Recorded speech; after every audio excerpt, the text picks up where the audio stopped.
The fourth man in the furnace. When God enters the fire with you, the Bible is filled with stories that transcend time, revealing timeless truths about faith, courage, and God's presence in the midst of suffering.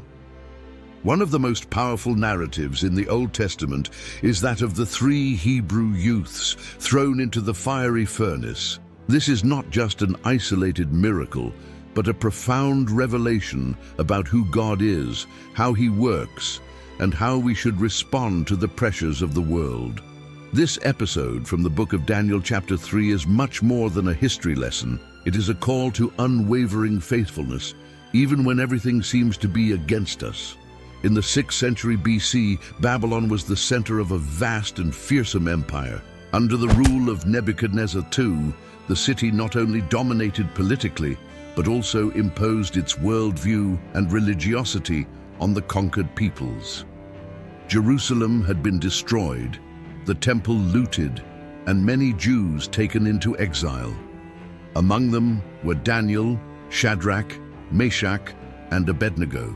Babylonian culture was highly polytheistic, worshipping gods such as Marduk, and political power was intertwined with religious worship.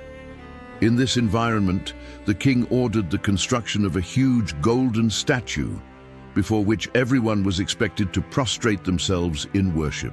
This requirement was not just a religious statement, but a declaration of political loyalty, an attempt to centralize total power in the hands of the monarch.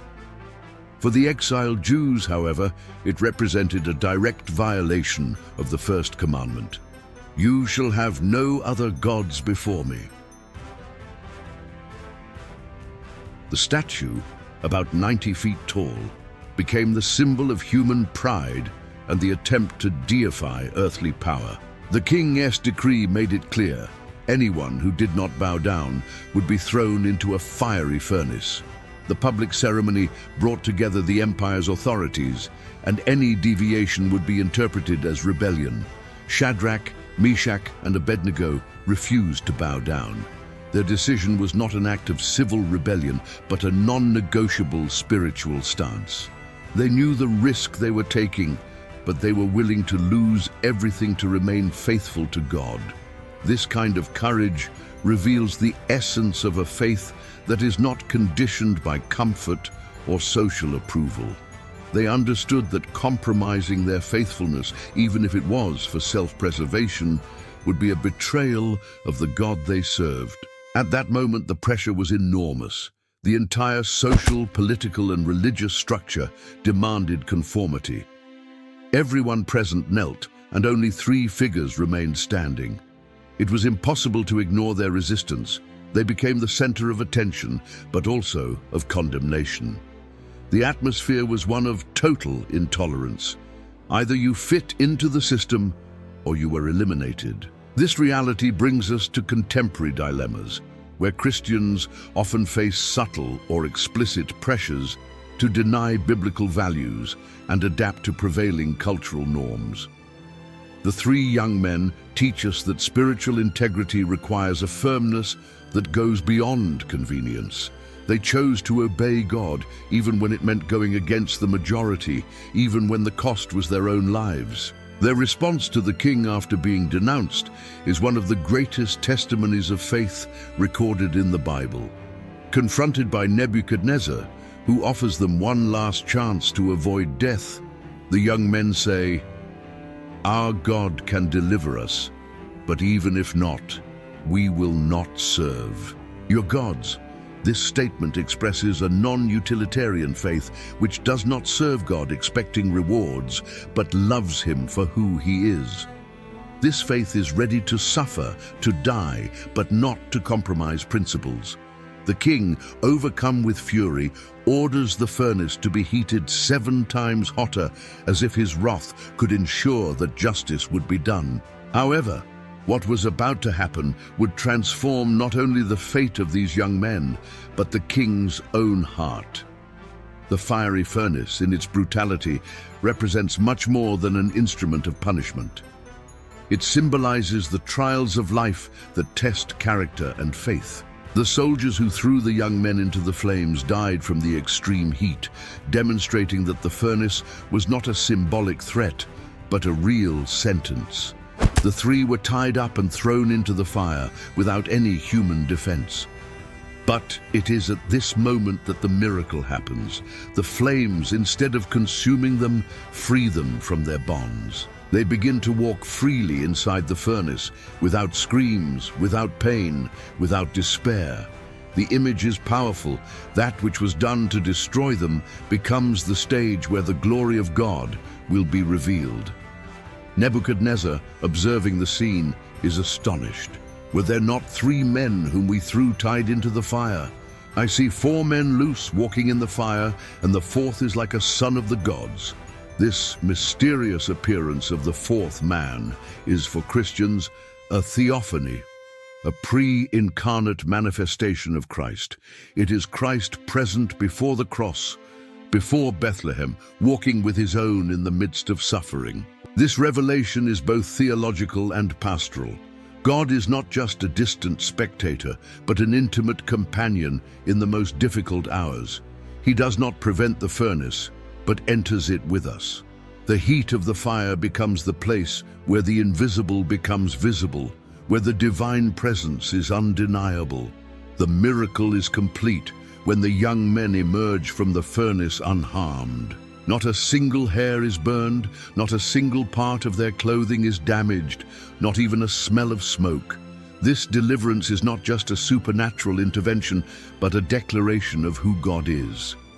He is able to keep completely, to preserve perfectly, to restore without leaving a trace of the trauma. The pagans who witnessed it were astonished. The miracle could not be denied. God chose not to deliver them from the furnace, but in the midst of it, and this says a lot about how he works. Often, he allows suffering not as punishment, but as a stage for his glory. Faith is refined in the heat, and faithfulness is revealed in the midst of chaos. Nebuchadnezzar's reaction changes dramatically. The man who had threatened, cursed, and ordered the execution now praises the God of the young. He recognizes that no other God could accomplish what he saw. Although his conversion is not yet complete or definitive, there is an evident change. The king's heart was touched by the steadfastness of 3 young exiles. This shows that often the greatest Christian witness comes not from words, but from lives that remain faithful under pressure. The invisible God becomes visible when his children live faithfully in hostile contexts. Even the most powerful of men bow before the divine presence. This episode also broadens our view of Christ in the Old Testament. The Bible does not present Jesus only through the Gospels. He is the eternal Word, active from the beginning. The figure of the 4th man shows that the Son of God was already present in the history of salvation long before his incarnation.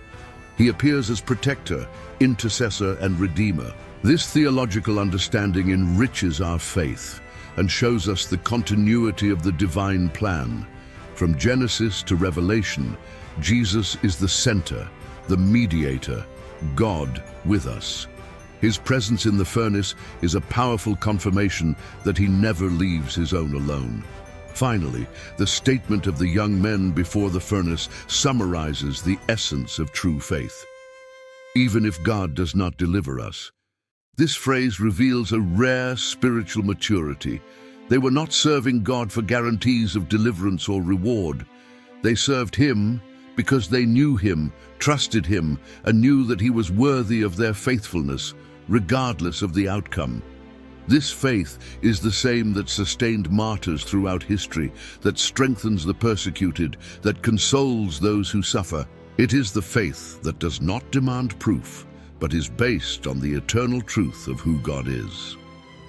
The story of the 4th man in the furnace is more than an inspiring story. It is a call to lively, courageous, and committed faith. God may not deliver you from the furnace, but he will certainly enter it with you. And in the midst of the flames, you will discover that you are not alone. If this message spoke to you, leave a like, subscribe to the channel, and turn on notifications so you don't miss the next videos. And right now, click on the video that is appearing here on the screen because it will bless you even more and deepen this journey of faith. God bless you powerfully.